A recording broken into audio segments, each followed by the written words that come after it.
राम राम साहब, जय जवान जय किसान। सभी किसान भाइयों का स्वागत है एक बार फिर से मालवा की खेती यूट्यूब चैनल पर। मैं हूं आपका दोस्त प्रहलाद पाटीदार। किसान साथियों, कभी न कभी आपने भी अभी अपनी ज़िंदगी में एक बार जुआ खेला होगा, चाहे वो किसान साथियों ताश के पत्ते वाला हो या खेती में रिस्क वाला हो। निश्चित रूप से कभी न कभी आपने खेला होगा। तो क्या सारे पैसे एक ही ताश के पत्ते पर लगा देते हैं, या आप एक ही बार में कोई भी दाव लगा देते हैं कहीं पर भी? नहीं ना। तो फिर अपनी साग भर की खेती में अपनी छाती का खून पसीना एक करने वाली सोयाबीन में ये गलती क्यों करते हो? हर साल हम क्या करते हैं, अरे वो फलाने से जी ने वो वैरायटी लगाई थी पूरे 10 बीघा में, वह ठोक दी। अब राम जी रूठ गए, पानी जल्दी चला गया या पीला मोजे आ गया, तो पूरी पूरी फसल एक झटके में साफ, जेब खाली और माथे पर हाथ। लेकिन मैं इस साल ऐसा नहीं होने दूंगा। आज आपका ये भाई आपको बड़े वैज्ञानिकों और अपने खुद के तजुर्बे का वो अचूक फार्मूला बताने आया है जिसे कहते हैं वैरायटी कॉम्बिनेशन। यानी एक ही खेत में या 2 या 3 वैरायटियों को जगह देना, या मिट्टी के प्रकार के हिसाब से भी आप वैरायटियों को अपने खेतों में जगह दे सकते हैं। चाहे सूखा पड़े, चाहे आसमान फट जाए, आपकी पैदावार का मीटर नहीं रुकेगा। तो वीडियो को बिना भगाए आप आखिर तक देखना, क्योंकि आज की जो जानकारी है सीधे आपके जेब में मुनाफे को भरने वाली है, या आपकी जेब खाली होने वाली है, इसके बारे में समझाया गया है। सबसे पहले हम ये समझें कि आखिर हम 2-3 वैरायटियों को एक साथ क्यों लगाएं। अब कई भाई सोच रहे होंगे, भाई ये क्या नई आफत बता रहे हो, 2 वैरायटी लगाएंगे तो काटने में भी आफत, थ्रेसिंग में भी आफत। अरे रुको तो सही, पूरा गणित समझे। इसके 3 बड़े सबसे फ़ायदे सुनो। पहला फ़ायदा है किसान साथियों, मौसम से सुरक्षा। मान लो आपने पूरे खेत में 100 से 105 दिन वाली लंबी अवधि की वैरायटी लगा दी, और सितंबर के आखिर में बारिश गायब हो गई, तो दाना पिचक जाएगा, पैदावार आदि। और अगर सिर्फ 85 दिन वाली वैरायटी आपने लगाई और पानी लंबा खींच गया, या मानसून ज़्यादा दिनों तक एक्टिव रहा, तो वो पककर खेत में बिखर जाएगी। लेकिन अगर आपने दोनों को मिलाया, यानी किसान साथियों आपने दोनों प्रकार की वैरायटी लगाए, तो कम दिनों वाली पहले निकल कर जाएगी और लंबे अवधि वाली आखिरी नमी का फ़ायदा उठाकर बम्पर पैदावार देगी। यानी हर हाल में जीत आपकी। दूसरे फायदे की यदि हम बात करें किसान साथियों, तो कीड़ों और बीमारियों का प्रकोप काफ़ी कम हो जाता है। कीड़ा या वायरस हमेशा कमज़ोर या एक जैसी ही वैरायटी पर झपटा मारता है।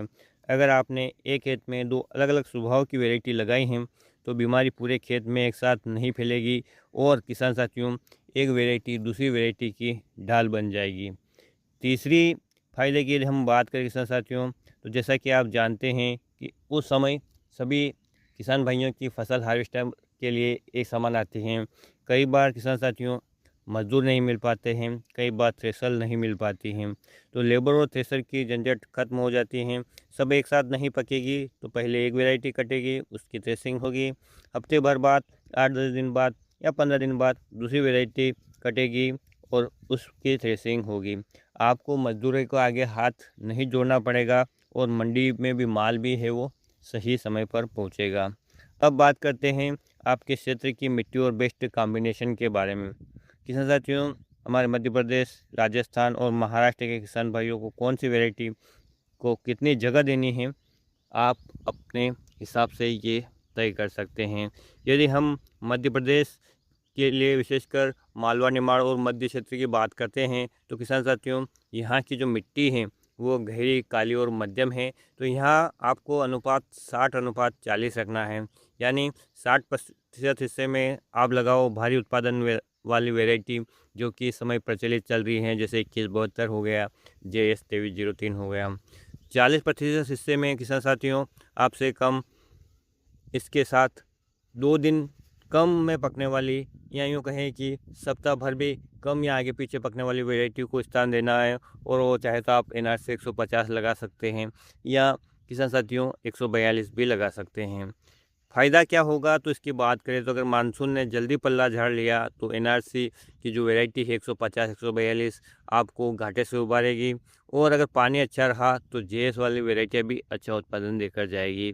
इसी प्रकार से किसान साथियों अलग अलग राज्य के लिए या यूँ कहें कि जो मध्य क्षेत्र में हैं और मिट्टी के प्रकार के हिसाब से हैं, आप अलग अलग वेराइटियों का चुनाव कर सकते हैं। 60-40 का हो सकता है किसान साथियों, 70-30 का भी रेशियो हो सकता है, 50-50 का भी रेशियो हो सकता है। ये आपके ऊपर डिपेंड करता है कि आपके क्षेत्र में जलवायु कितने दिनों तक रहती है, मौसम या मानसून कितने दिनों तक रहता है और अंदाजे से औसतन रूप से कब तक चला जाता है।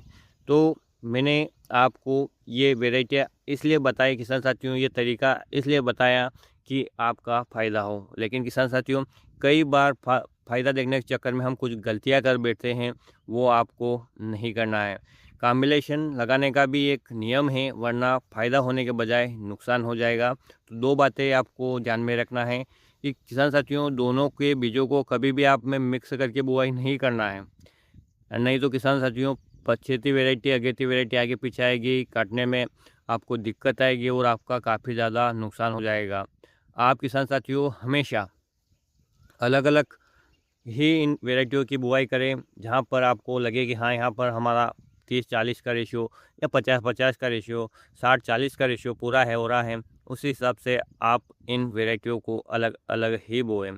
कतारों किसी के माध्यम से भी आप बो सकते हैं, लेकिन वहाँ काफ़ी ज़्यादा दिक्कत रहती है और अगले वर्ष के लिए किसान साथियों बीज मिक्सिंग की भी संभावना रहती है। तो मैं ये नहीं कहूँगा कि 4 कतारें आप इस वैरायटी की लगाएं या 2 कतारें उस वैरायटी की लगाएं।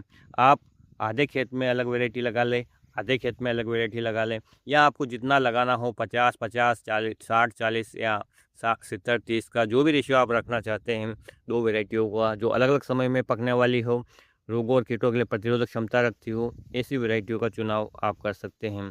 किसान साथियों, यहाँ पर एक बात आपको ध्यान में रखना है कि जो वैरायटियों का चयन हमने किया है, मान लीजिए वो कटकर हमारे खेत में एक साथ हो गई है, कुछ जलवायु या मौसम की वजह से एक साथ उसकी हार्वेस्टिंग हुई है, तो आपको थ्रेसिंग करते समय ध्यान में रखना है कि यदि उन दोनों वैरायटियों का दाने का साइज एक समान है तो ठीक है, अन्यथा किसान साथियों आपको थ्रेसर के आरपीएम कम ज़्यादा करने पड़ सकते हैं, क्योंकि दाने बड़े छोटे होने पर टूटने की संभावना रहेगी।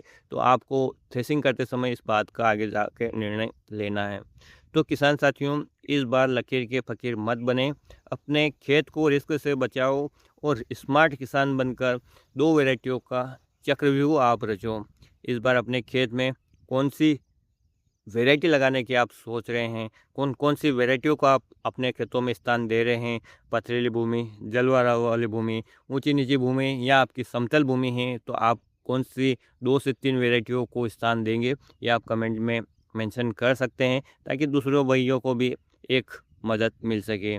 जानकारी दिल को छुई हो तो वीडियो को एक लाइक ठोक देना और अपने जितने भी किसान ग्रुप हैं उनके व्हाट्सएप पर सबको शेयर कर देना, और इस चैनल पर पहली बार आए हों तो चैनल को सब्सक्राइब कर देना, ताकि ऐसी नई जानकारी और वैज्ञानिकपूर्ण जानकारी का मैं आप तक शेयर कर सकूं। फिर मिलेंगे नए वीडियो में नई जानकारी के साथ, तब तक के लिए जय हिंद, जय जवान, जय किसान।